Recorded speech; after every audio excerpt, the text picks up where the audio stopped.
Chapter 18. Search's End.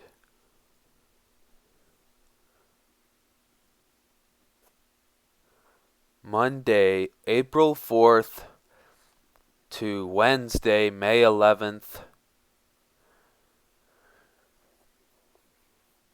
1932. All the newspapers here lately say that there is an air of great optimism, etc., and predict a speedy return of the child, Anne wrote her mother-in-law in early April. I don't know where they get that from. We are now living from day to day, but realize we must look forward to weeks. The changed atmosphere frightened her. Just days earlier, all had been frenzied busyness as dozens of detectives, inspectors, and state troopers worked to bring the baby home. But now the house had fallen quiet, and the investigation had taken on a feeling of resignation.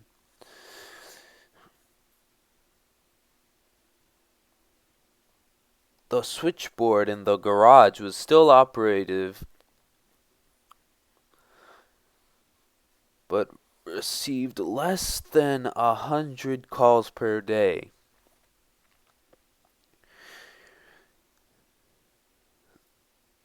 The mail, too, had fallen off, and hordes of police no longer camped out downstairs.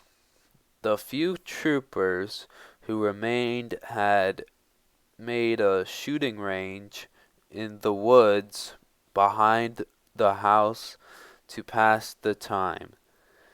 Charles often joined them for target practice.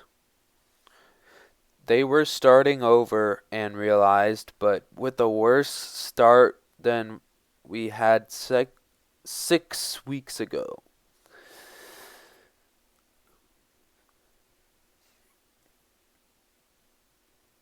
In hopes of finding a lead, any lead, Colonel Schwarzkopf reviewed his thick piles of investigation notes. He asked his men to sift back through all the mail received since the baby's disappearance, some 38,000 letters, and he once again cast an eye toward the servants. Perhaps there was more to be learned from them. Then a tall, gray-haired man with a solemn face arrived at the Lindberghs' house. John Hughes Curtis, a bankrupt shipbuilder from Norfolk, Virginia, had met Charles before. Weeks earlier, on March 22nd, he'd finagled his way into the Lindbergh study with an astonishing story. The kidnappers, he claimed, had contacted him and asked him to be their go-between. At the time, Charles, deep in secret negotiations in the Bronx, had dismissed Curtis.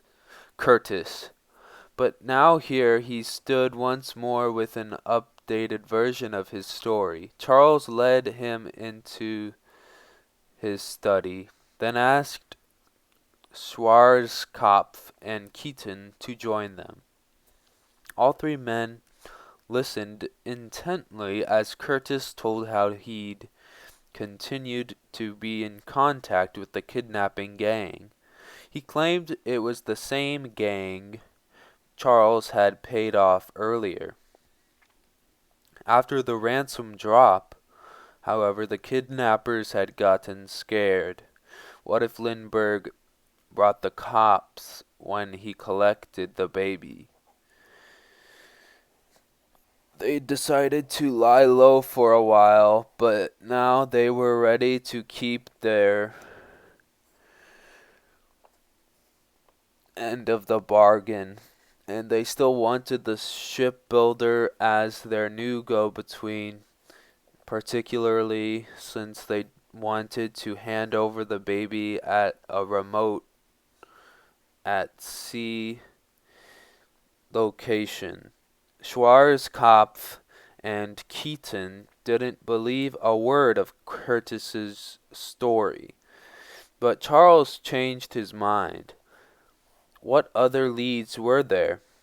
Against Schwarzkopf's advice, the desperate father agreed to accompany Curtis in search of a boat called the Mary B. Moss, upon which the baby was now supposedly being held.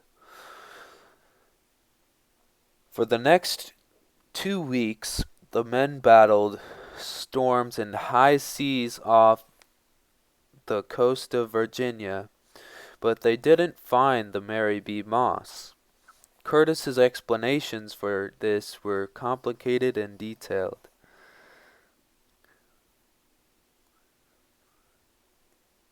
He spun a good tale, and Charles accepted his word. Anne, however, believed Curtis was a liar. I have, of course, great confidence in Charles's judgment, but I do not dare hope too much, especially in the face of the tremendous body of evidence which seems to say, don't trust these people.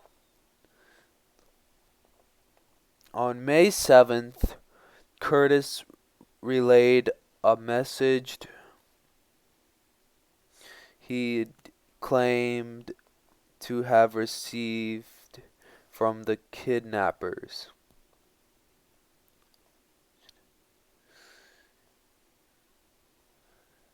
The boat with the family on board was near Cape May off the coast of New Jersey.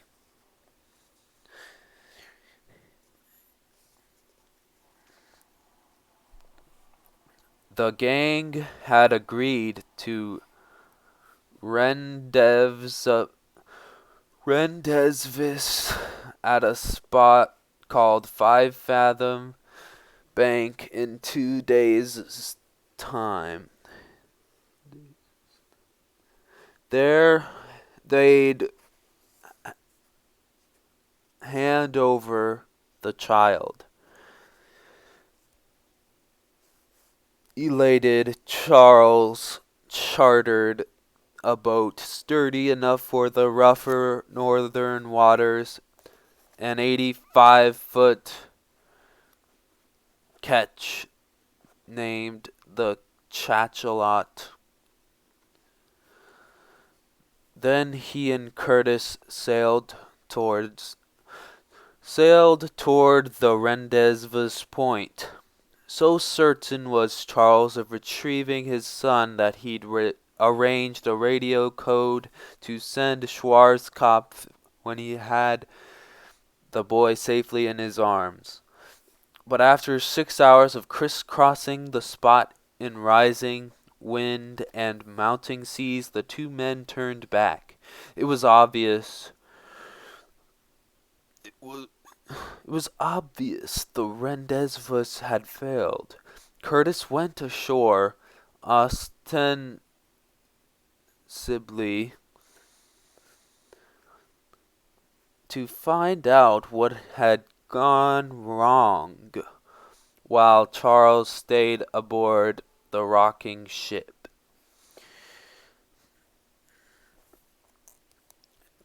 Curtis returned with good news. He'd made contact with the kidnappers, he said. They still wanted to turn the baby over, but the bad weather had slowed them down. Curtis had agreed to return to the rendezvous spot once the storm had passed.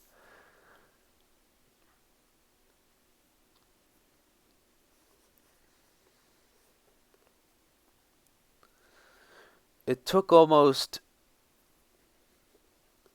36 hours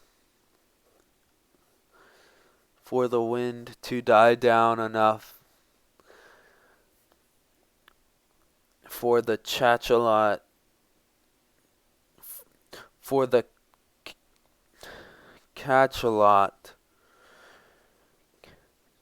to safely leave port. And on the morning of May 12th, the men finally put out to sea. Charles's hopes were so high he barely noticed the cold, steady drizzle.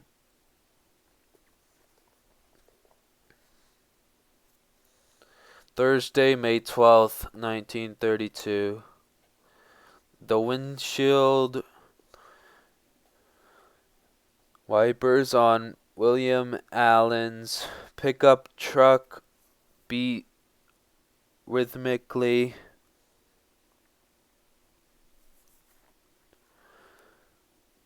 as he and his friend Orville Wilson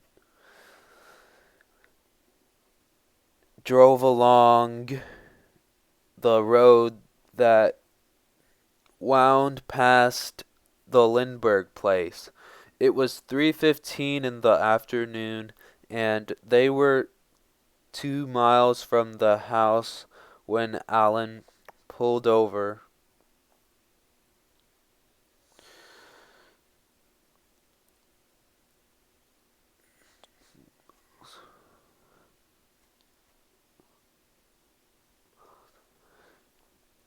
Nature called.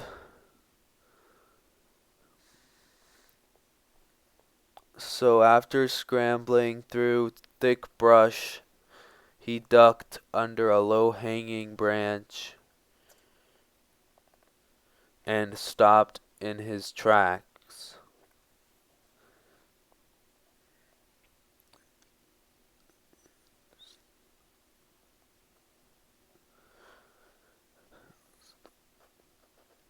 A tiny human foot protruded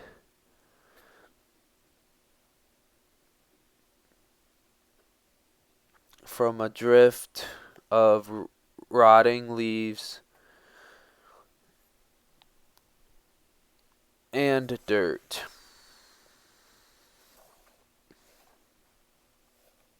By 3:45, a team of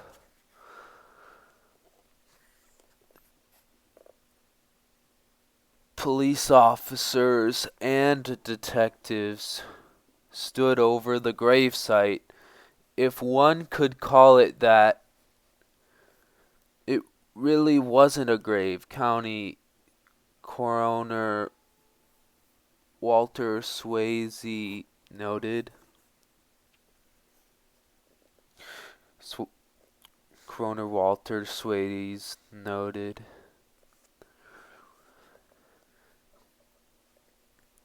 It was more like a depression someone had shallowed out by kicking the ground with his foot. A tiny body lay half buried, face down, badly decomposed and blackened.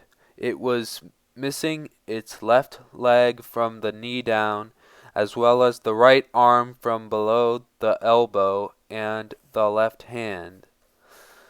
Investigators surmised animals and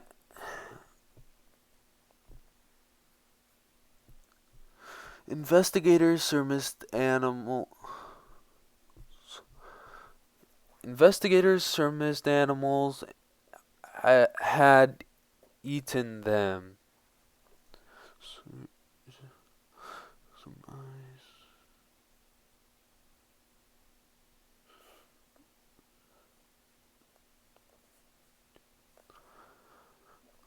One of the police officers gently lifted the corpse from its shallow grave and turned it over.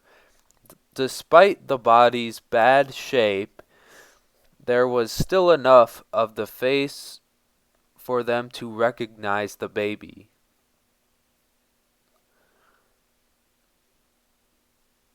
The men fell silent.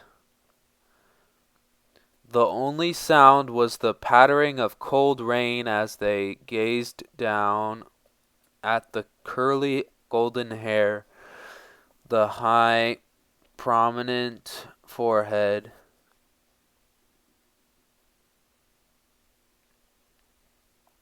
the deep-set dimple beneath a still sweetly tender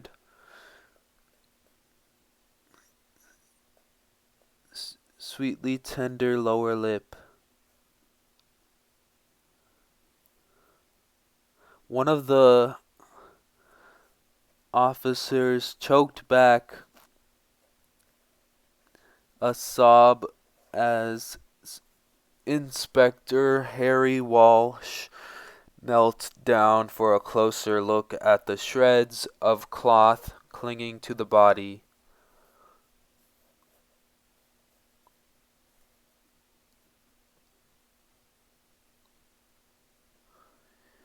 It was the flannel undershirt Betty Gow had made the night of the kidnapping.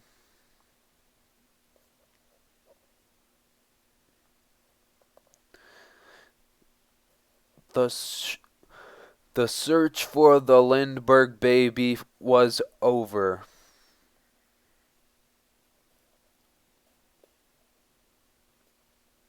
Two hours later, Colonel Schwarzkopf and Betty Morrow went upstairs to the Lindberghs' bedroom. Wordlessly, they stepped over the threshold and looked up from the letter she was writing. Betty moved toward her. "The baby is with your daddy," she said. The news of his son's death was radioed to Cape May, but Charles didn't receive it. He was still out at sea, battling wind and rain, searching for the boat carrying his son.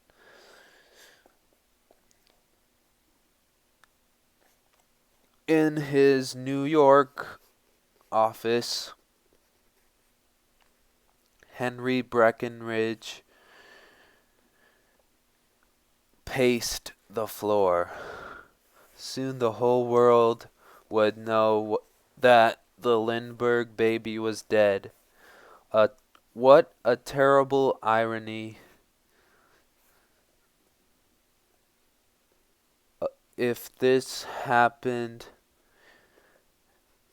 while his father was still out searching for him.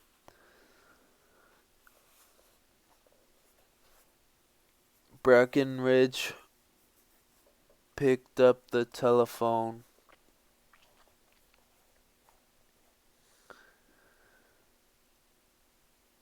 Someone had to drive out to Cape May.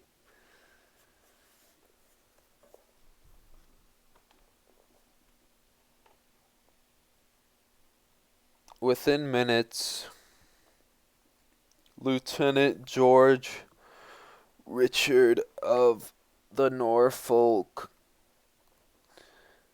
Naval Air Station,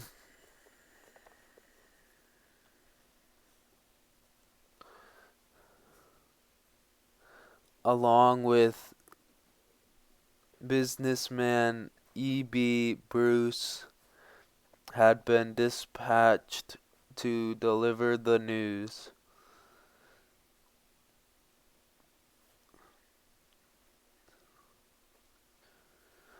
It was growing dark when the cachalot slipped back into Cape May Harbor after another failed rendezvous.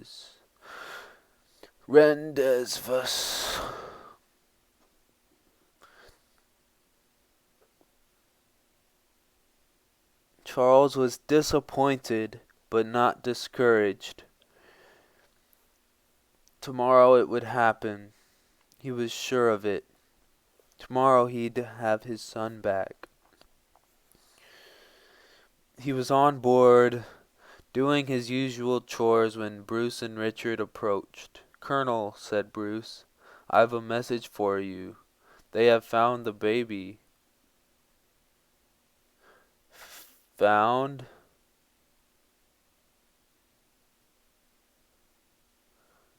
cried Charles. "He is dead." Charles rubbed his forehead. His eyes were bloodshot, and for a second he looked a little unsteady.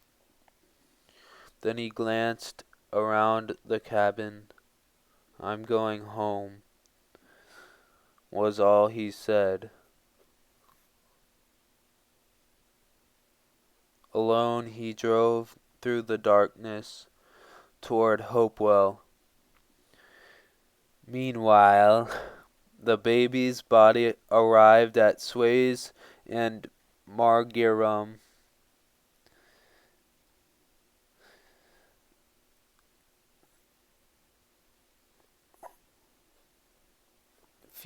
Funeral directors in Trenton, New Jersey, which doubled as the Mercer County morgue.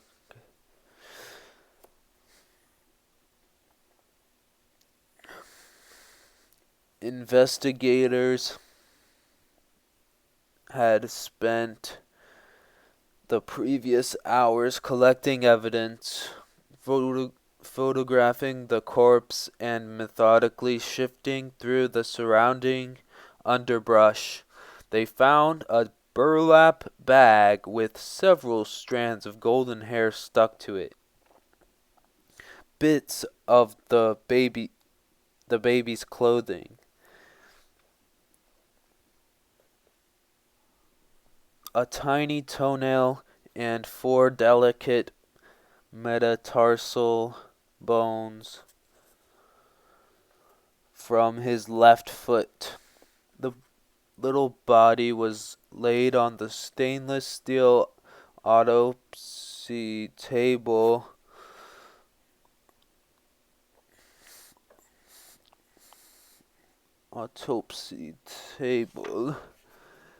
and Mercer County physician Dr. Charles H. Mitchell closely examined it. It was his job to discover the cause of death. Even though the corpse was badly decomposed, he could tell the child had died from a fractured skull due to external violence, sustained 2 or 3 months earlier. It appeared the baby had been dead since the night of the kidnapping.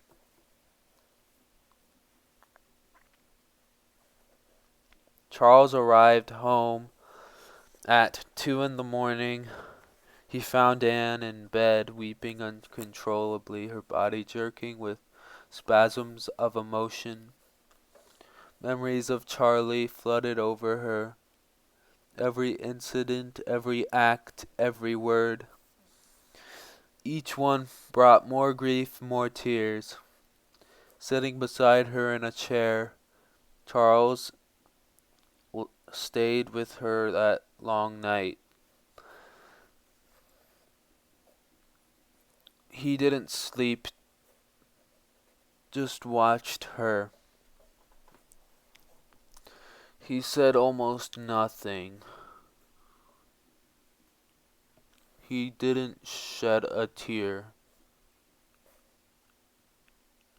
His terrible patience and sweetness and silence terrifying.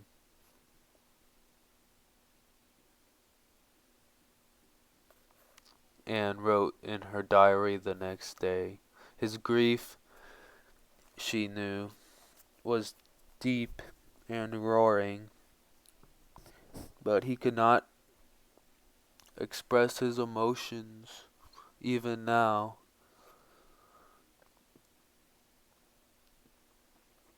As dawn broke,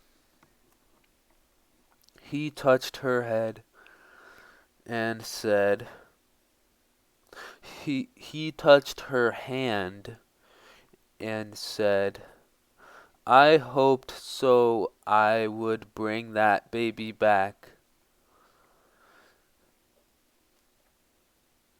Friday, May 13th, 1932. The next afternoon, Charles drove to the funeral home to identify his son's body, even though Colonel Schwarzkopf had told him it was unnecessary. Both the baby's pediatrician and Betty Gow had confirmed that it was Charlie, but Charles needed to see his son.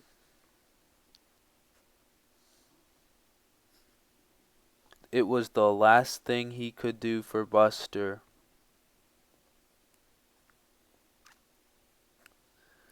He would not shirk his responsibilities as a father. The blocks around the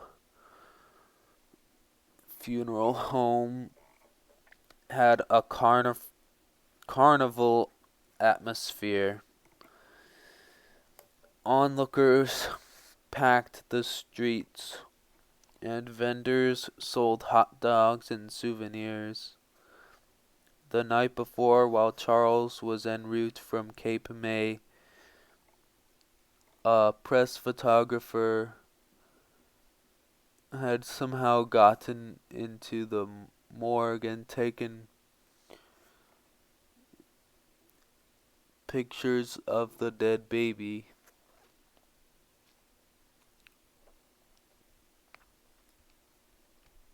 Too gruesome for most newspapers. The photos were being sold on the street for $5 a piece.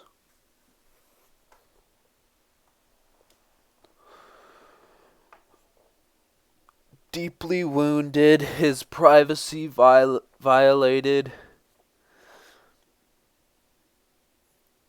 Charles would never forgive the press this.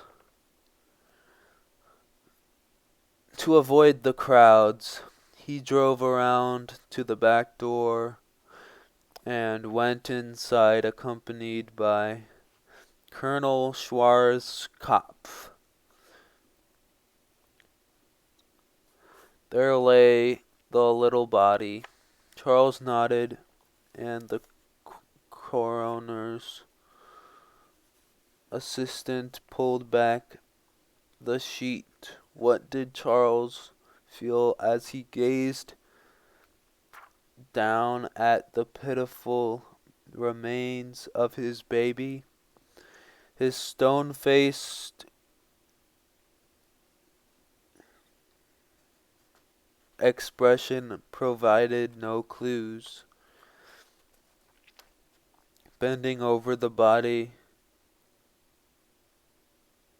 he looked into his son's mouth and counted the teeth, 16 in all, 8 on top and 8 on the bottom. He lifted the small right foot and noticed how the second toe overlapped the big one. He checked again. 16 teeth, overlapping toe, methodically, conscientiously.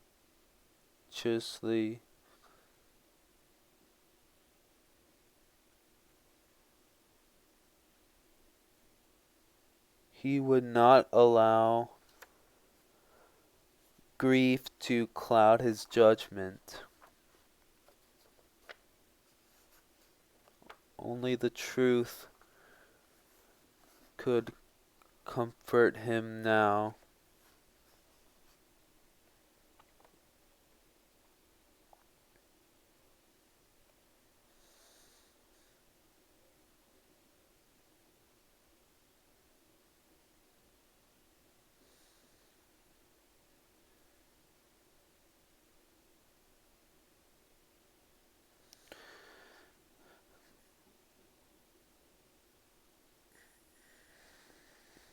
So he had to be sure.